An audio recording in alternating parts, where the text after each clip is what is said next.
Hello दोस्तों, नमस्कार। कैसे हो आप सब। एक बार क्या होता है, एक फैमिली शेर के बच्चे को ले आती है और वो उसको पालने पोसने लगती है, जैसे कि भी डॉग को पालते हैं या कैट को पालते हैं या किसी मंकी को।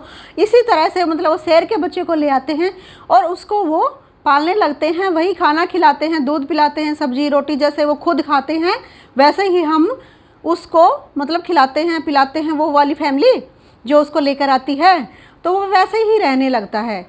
शेर का बच्चा धीरे धीरे बड़ा होता है, बड़ा होकर भी वो वही चीज़ें खाता है पीता है।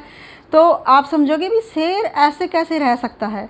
शेर तो भाई खूंखार जानवर है, जंगल में रहता है और मांस मीट खाता है। इस तरह से मतलब वो कैसे मांसाहारी है शेर तो। और वो इंसान के पास कैसे रह सकता है। वो तो बस इंसान तो उससे डरता है और ऐसे कैसे। तो इसी तरह से वो रहता है और उसी की तरह वह बन जाता है। इंसान के बच्चे, उस फैमिली के बच्चे उसके साथ खेलते हैं कूदते हैं, पड़ोस के बच्चे या इधर उधर जो जानते हैं वो भी। तो उन्हीं के साथ वो बच्चा है जो घुल मिल गया है। अब आप कहोगे फिर क्या हुआ। घुल मिल गया तो वो वहाँ रह रहा है इसलिए घुल मिल गया, इसमें क्या बड़ी बात है। छोटा सा वो वहाँ पर आया था तो छोटा सा वो वहाँ पर आया था वैसा ही वो बन गया है। ये बड़ी बात नहीं है। बड़ी बात क्या है, जो भगवान ने उसको कुदरती जो शक्ति दी है वो अपनी शक्तियों को खो चुका है, पहचान नहीं पाया उन शक्तियों को। दफन हो गई वो शक्तियाँ, उसको पहचान ही नहीं पाया। ऐसे ही क्या होता है, कई बार हमारे अंदर भी कुछ ऐसी ही शक्तियाँ होती हैं। भगवान ने हर बंदे को जीनियस बनाया है, हर बंदे के पास कुछ न कुछ प्रतिभा है, हर बंदे के पास टैलेंट है, लेकिन हम उसको नहीं पहचान पाते।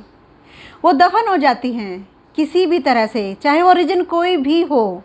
जैसे शेर का बच्चा अपनी शक्तियों को नहीं पहचान पा रहा, ऐसे ही हम भी कई बार ऐसे माहौल में रहते हैं, ऐसे माहौल में पलते हैं, बड़े होते हैं। हमारे आसपास कुछ ऐसा माहौल होता है, ऐसा वातावरण होता है, ऐसा रूटीन होता है कि हम आगे नहीं बढ़ पाते, हम अपनी शक्तियों को नहीं पहचान पाते, हम आगे नहीं बढ़ना चाहते, क्योंकि माइंड सेट ही हमारा इस तरह से हो गया है। माइंड सेट ही हमारा लोगों ने ऐसे कर दिया है, ये नहीं करना, वो नहीं करना, ये सही नहीं है, ऐसा करोगे तो गलत कहेंगे लोग, ऐसा करोगे तो वो सही नहीं है। अरे वो लोग जो कुछ नहीं कर पाते वो गलत ठहराते हैं उस करने वाले को, उस प्रतिभा को पहचानने वाले को।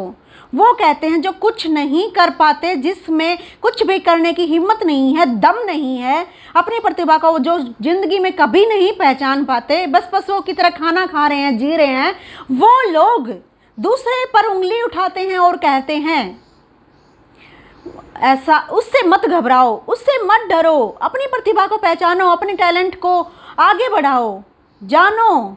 शेर के बच्चे की तरह अपनी शक्तियों को दफन मत होने दो, अपनी शक्तियों को पहचानो। यह सब आप जानते हो कि शेर को भगवान ने क्या शक्तियाँ दी हैं, शेर क्या कर सकता है, यह आपसे छुपा नहीं है।